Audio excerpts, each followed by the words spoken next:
புதிய தமிழ் கட்சி நிறுவன தலைவர் டாக்டர் கிருஷ்ணசாமி ஐயா அவர்கள் வருகின்ற 10ஆம் தேதி திண்டுக்கல்லில் ஒரு மாபெரும் கண்டன ஆர்ப்பாட்டம் மாவட்ட ஆட்சித்தலைவர் அலுவலகம் முன்பு நடைபெறும் என்று அறிவித்திருக்கிறார்கள். இந்த ஆர்ப்பாட்டம் எதற்காக என்றால், திண்டுக்கல் மாவட்டம் ரெட்டியார் சத்திரம் அருகே உள்ள மாங்கரை என்ற ஒரு கிராமத்தை சேர்ந்த பாலன், இவர் இயற்கை ஏரி உற்பத்தி செய்து அதை ஏற்றுமதி செய்து வருகிறார். ஒரு தேவேந்திர உழவர் சமுதாயத்தை சேர்ந்தவர் ஒரு ஏற்றுமதி தொழில் செய்தார்னா எப்படி இருக்கும் எல்லாத்துக்கும் தெரியும் நமக்கு.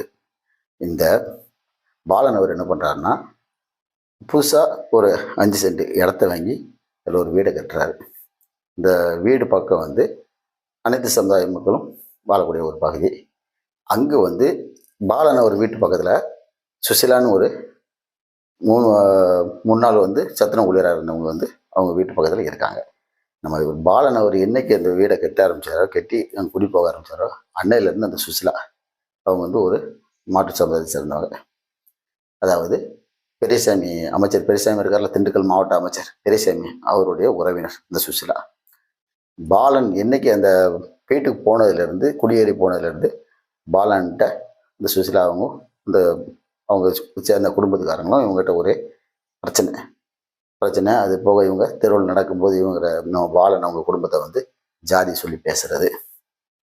இதை என்ன பண்ணியிருக்காரு பாலன், அந்த ஊரில் உள்ள முக்கியமானவர்கள்லாம் சொல்லி, இந்த அம்மா இப்படி நம்ம போகும்போது வரும்போதெல்லாம் இப்படி பேசுது, பிரச்சனை பண்ணுது அப்படின்னு சொன்னோன்னே அவங்க எவ்வளோ பேசி பார்த்துருக்காங்க அந்த ஊரில் உள்ள முக்கியமான. ஆனால் அந்த சுசிலா எதுவும் எதுவும் கேட்காம அவனை ஜாதி பெற சொல்லி, இந்த பள்ளப்பையில் இந்த இடத்த விட்டு என்னை காலி பண்ண வைப்போன்ட்டு வெளிப்படையாக பேச ஆரம்பிச்ச உடனே முக்கிய ஊர்காரங்கெல்லாம் சொல்லி கேட்கலன்னா அவங்க விட்டுட்டாங்க. இதற்கு இடையில் கடந்த ஜனவரி 31ஆம் தேதி அன்று இந்த சுசிலா இருக்காங்களா, அந்த சுசிலா அவங்க மருமகன் பேர் சுரேஷ். இவன் என்னென்னா திமுகவில் ஒரு பொறுப்பில் இருக்கான். இவரை பக்கத்தில் ரெட்டியார் சத்திரம் ஒன்றிய செயலாளர் பிடிச்சி பாரு, அதாவது மதுபான கூடத்தை எடுத்து நடத்திட்டு இருக்காப்புல, திமுக சேர்ந்தவர். அதுவும் பெரியசாமியின் உறவினர். கடந்த 31ஆம் தேதி இந்த சுரேஷ், யார் சுசிலா மருமகன், இந்த சுரேஷ் அணைப்பட்டி கிராமத்தை சேர்ந்த அவருடைய ஜாதியை சேர்ந்த ஈஸ்வரன் என்பவரை அழைச்சிக்கிட்டு இந்த அணைப்பட்டி கிராமத்திலேருந்து ஜாதியினரையும் மற்றும் கூலிப்படைகள் 20 பேரை கூட்டிகிட்டு பாலன் அவர் வீட்டில் நைட்டு நள்ளிரவில் கதவை உடைச்சி, அதை அருவாட்டு வெட்டி கதவை உடைச்சி உள்ளே போய் அங்கே வீட்டுக்குள்ளே இருந்த 10 பேர்களை அருவாவதோட வச்சு தாக்குதாங்க. கொலைவெறி தாக்குதல். நள்ளிரவில் அன்னைக்கு இவங்க சவுண்டு கொடுத்த ஊர் மக்கள் வந்த உடனே அந்த சுரேஷ் மற்றும் அந்த ஈஸ்வரன் அவங்க கூட வந்த 20க்கும் மேற்பட்டவர் தங்கள் வந்த வண்டியை வாகனங்கள்லாம் விட்டுட்டு ஓடிட்டாங்க. இவங்க படுகாயம் அடைஞ்ச இவங்க ஆஸ்பத்திரியில் போய் சேர்க்குறாங்க. சேர்த்து இவங்க மேலே நடவடிக்கை எடுக்க சொல்லி புகார் கொடுக்காங்க. வண்டிகள்லாம் விட்டுட்டு போயிட்டாங்க. குற்றவாளிகள் யாருன்னு தெரியுது. இவங்க இந்த பாதிக்கப்பட்ட பாலன் தரப்பு போய் புகார் கொடுத்தும் அந்த புகார் மீது எந்த நடவடிக்கையும் எடுக்கலை இந்த காவல்துறை. ஏன்னா நம்ம தமிழக காவல்துறையை பற்றி தெரியுமா, சும்மா இந்த நம்ம தேவேந்திர மக்களுக்கு ஒரு பாதிப்பு நிலையை முதல்ல எந்த நடவடிக்கை எடுக்காது. அதுவும் பாதிக்கப்பட்ட தேவேந்திர உழவர் அந்த குற்றவாளி யாருன்னா பெரியசாமியினுடைய உறவினர். இன்னும் எப்படி எடுப்பாங்க அவங்க காவல்துறை? என்ன, நீங்கள் பாலன் தரப்புக்கிட்ட நீங்கள் கொடுத்த புகாரை வாபஸ் வாங்க, சமாதானம் போங்க, வாபஸ் வாங்கன்னு இவங்களை பேசி எந்த நடவடிக்கையும் எடுக்காமல் விட்டுட்டாங்க. இந்த தாக்குதல் சம்பவம் வெளியவும் தெரியாத அளவுக்கு அப்படி முடக்கிட்டாங்க. இந்த தகவல் தெரிஞ்ச உடனே புதிய நிறுவனத்தில் டாக்டர் ஐயா அவர்கள் அங்குள்ள மாவட்ட செயலர் மற்றும் மாநில பொறுப்பாளர்களை அந்த ஊருக்கு அனுப்பிவிட்டு என்ன நடந்த சம்பவங்களை பற்றி கேட்டு வர அனுப்புதாங்க. அவங்க போய் எல்லாம் பாதிக்கப்பட்ட அந்த மக்கள்லாம் பார்த்து நடந்த சம்பவங்களை கேட்டு நேற்று என்ன பண்ணுறாங்க, நேராக கலெக்டர் அலுவலகத்தையும் எஸ்பியும் கிட்டலாம் போய் புகார் மனு கொடுத்தாங்க. இந்த புகார் மனு கொடுத்ததுக்கப்புறம் தான் இந்த காவல்துறை நடவடிக்கையை ஆரம்பித்தாங்க. ஆனால் இன்னும் வர எந்த யாரையும் கைது பண்ண மாதிரி தெரியல. ஒரு கூலிப்படை கொண்டு அந்த திமுகவை சேர்ந்த ஒரு ஆளுங்கட்சி, திமுகவுடைய ஆளுங்கட்சி, அவரோட ஒரு அமைச்சர், அவருடைய உறவினர், திமுகவில் பொறுப்பில் இருக்கக்கூடியவங்க கூலிப்படை கலாச்சாரத்தை இன்னைக்கு கையில் எடுத்துட்டு அந்த ஒரு குடும்பத்தை இன்னைக்கு தாக்கியிருக்காங்க. 10க்கும் மேற்பட்டவர் படுகாயம் அடைஞ்சிருக்காங்க. குற்றவாளிகள் யாருன்னு தெரியுது. ஆனால் எந்த நடவடிக்கையும் இல்லை. இதில் என்னன்னா, இந்த திண்டுக்கல் மாவட்டம் வந்து ஒரு நேரத்தில் வந்து டாக்டர் ஐயாவின் பின்னால் இருந்துச்சு.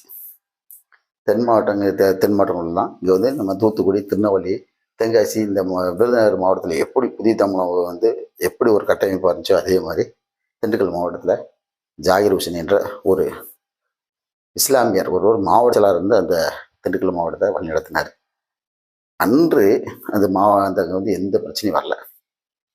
புதிய தமிழகத்துக்கு பின்னால் இருக்கிறத வர எந்த பிரச்சனையும் இல்லாமல் அந்த மக்களுக்கு இருந்தாங்க. ஆனால் இன்று அப்படி கொஞ்சம் மாற்றங்கள். திராவிட கட்சின்னு இந்த திமுகவுக்கு போயிட்டாங்க. இன்னைக்கு திமுகவில் போய் இருந்து இன்னைக்கு அவங்கள அமைச்சரை வந்து அந்த மக்கள் எப்படி கூப்பிடுவாங்க, அந்த தேர்தல் மக்கள் சில பேர் அப்பா அப்பான்னு கூப்பிடுவாங்க. நீ பாசத்தில் அப்பா அப்பான்னு கூப்பிட்டுக்காங்க, வேண்டானே சொல்லலை. இன்னைக்கு அந்த அப்பாவுடைய ஆட்கள் தானே ஜாதிக்காரங்க தான் உன்னை தாக்கியிருக்காங்க. புரிஞ்சுக்கா, நீ அப்பா அப்பான்னு நீ பாசத்தில் கூப்பிட்டாலும் இன்னைக்கு வந்து அந்த அப்பா வந்து உங்களுக்கு இந்த பிரச்சனைக்கு வந்து நிற்கலை. இன்னைக்கு வந்து நிற்குது புதிய தமிழனுக்கு. இந்த திமுகவுக்கு நீங்கள் பின்னால் போனதுனால உங்களுடைய நிலைமை இன்னைக்கு வந்து ஒரு காயத்தோடு இருந்துட்டு இதே ஒரு பலியாக இருந்தால் என்ன ஆகும்?